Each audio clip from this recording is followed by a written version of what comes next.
நமஸ்காரம். நமக்கு புத்தி இருக்கிறதே, அதற்கு பயன் வேண்டும். நமக்கே இந்த கேள்வி தோற்றும். வியாசர் மகாபாரதம் எழுதினார், பாகவதம் எழுதினார். அவருக்கு முன்னால் பாரதம் இல்லை, அவர் எழுதினார். வால்மீகி ராமாயணம் எழுதினார். அதை வைத்துக்கொண்டு எத்தனையோ ரிசர்ச், பப்ளிகேஷன்ஸ், டாக்டரேட்ஸ் எல்லாம் வருகின்றன. அவர்கள் எழுதியதை அடிப்படையாக கொண்டு அந்த ரிசர்ச் நடக்கும். கம்பரே சொல்லும்போது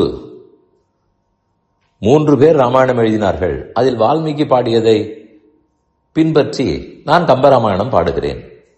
இது அவரே பாலகாண்டத்தில் சொல்லுகிறார். ஆகவே அவர்கள் சொன்னதை நன்கு ஆராய்ந்து வெவ்வேறு கோணத்திலிருந்து எழுதுவார்கள். அப்ப நம்ம புத்திக்கு என்ன வேலை? அவர்கள் சொன்னதைத்தானே கிளிப்பிள்ளை போல திரும்ப சொல்ல வேண்டுமா என்று தோன்றும். அதை ஆராய்ந்து எளிமைப்படுத்தி இன்றைய வாழ்க்கை முறைகளோடு சேர்த்து எப்படி கடைபிடிக்க வேண்டும்னு சொல்லுவதில் தான் நம்முடைய புத்தி வேலை செய்ய வேண்டும். அதை விடுத்து அந்த கதைக்கே முரணாக ஒன்றை சிந்தித்து இன்னாருக்கு இன்னார் உறவுன்னு அதில் இருந்தால் அதை நேர் எதிராக சித்தரித்து ஏன் அப்படி எழுதினீர், அது வால்மீகி சொன்னதில்லையே, வியாசர் சொன்னதில்லையேன்னு கேட்டால், இல்லை என் புத்தியாலே யோசித்து பார்த்தேன், அதை வைத்துக்கொண்டு இப்படி சொல்லலாம்னு தோணித்து, இது கருத்து சுதந்திரம், பேச்சு சுதந்திரம் இல்லையான்னு கேட்பார்கள். நிச்சயமாக இல்லை, இது தவறு. இங்கு சொல்லும் போதுதான் இது தவறா சரியா என்று வாதாட தோன்றும். கொஞ்சம் இடத்தை மாற்றுவோமா? இந்த இதிகாச புராணங்களை விட்டு சயின்ஸுக்கு வருவோம், எக்கனாமிக்ஸுக்கு வருவோம், மேத்தமேட்டிக்ஸுக்கு வருவோம்.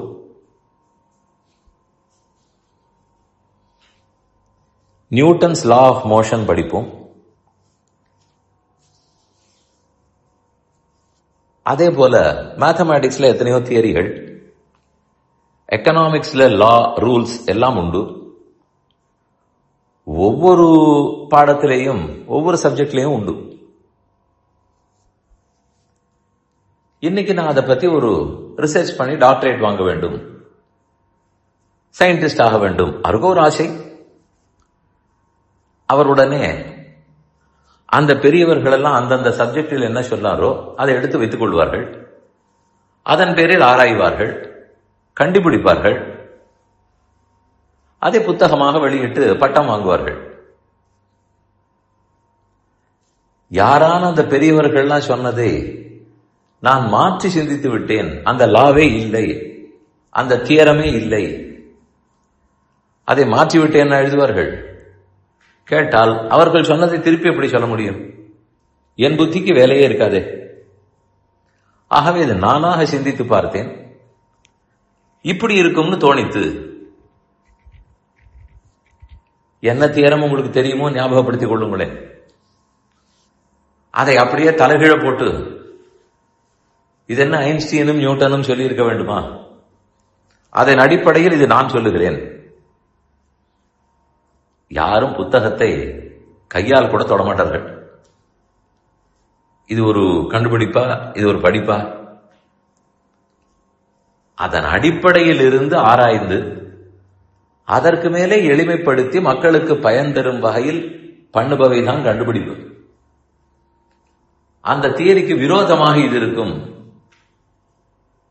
அது கண்டுபிடிப்பே இல்லையே, இருக்க முடியாது. அதனால் சயின்ஸோ மேத்தமேட்டிக்ஸோ எக்கனாமிக்ஸோ எதுவும் இருக்கட்டும், அதற்குன்னு சில தியரம்ஸ் உண்டு, அதற்குன்னு சில சட்டத்திட்டங்கள் உள்ளன. அதன் அடிப்படையில் தான் நம்ம எந்த ஆராய்ச்சியும் பண்ண முடியும், மாற்ற முடியாது. இது நாள் வரை இந்த கண்டுபிடிப்பே இல்லாமல் இருந்தது, இன்று புதிதாக வந்தது, அது கூட இருக்கும். ஆனால் இருந்து எழுதி வைக்கப்பட்ட தியரியை யார் மாற்றுவார்கள்? எனக்கு புத்தி இருக்கு, பயன் தர வேண்டும் என்பதற்காக மாற்ற முடியும். அதே போலத்தான் ஆன்மீக விஷயத்தில் இதிகாச புராணங்களில் நம்முடைய ஆச்சாரியர்கள், குரு எல்லாரும் சொன்னது. அவர்கள் என்ன சொல்லி இருக்கிறார்களோ, கௌதமர் நியாய சூத்திரங்களை சொன்னார், பாணினி வியாகரண சூத்திரங்களை கொடுத்தார், வியாசர் வேதாந்த சூத்திரத்தையே கொடுத்தார். அதுதான் அடிப்படை, ஃபண்டமெண்டல் சங்குதான். அதற்கு முரணாக ஆராய்ச்சி பண்ணி நான் வெளியிட்டேன், செய்யவும் முடியாது. இல்ல அது அப்படியெல்லாம் பண்ணுகிறார்களே, ஏதேதோ ஆராய்ச்சிகள், நாடகங்கள், திரைப்படங்கள் எல்லாவற்றையும் மாற்றி மாற்றி சொல்ல பார்க்கிறார்களே என்றால் அது கண்டிப்பாக செய்ய முடியாது. அது பயன் தராது, யாரும் நம்பவும் மாட்டார்கள்.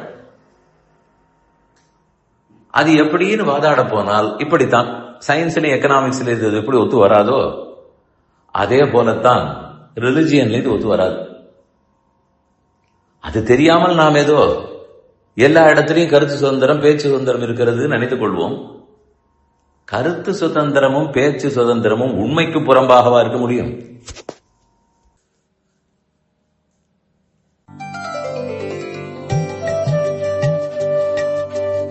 இந்த என் பணி ஆடியோவை உங்களுக்காக வழங்கியவர் வேலுக்குடி ஸ்ரீ கிருஷ்ணன் சுவாமி.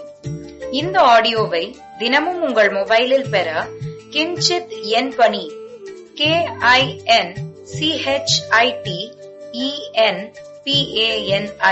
என்ற ஆப்பை கூகுள் பிளே ஸ்டோரிலோ அல்லது ஆப்பிள் ஐ ஸ்டோரிலோ டவுன்லோட் செய்து கொள்ளவும். தினம்தோறும் இது போன்ற உபன்யாசங்களை கேட்டு மகிழவும்.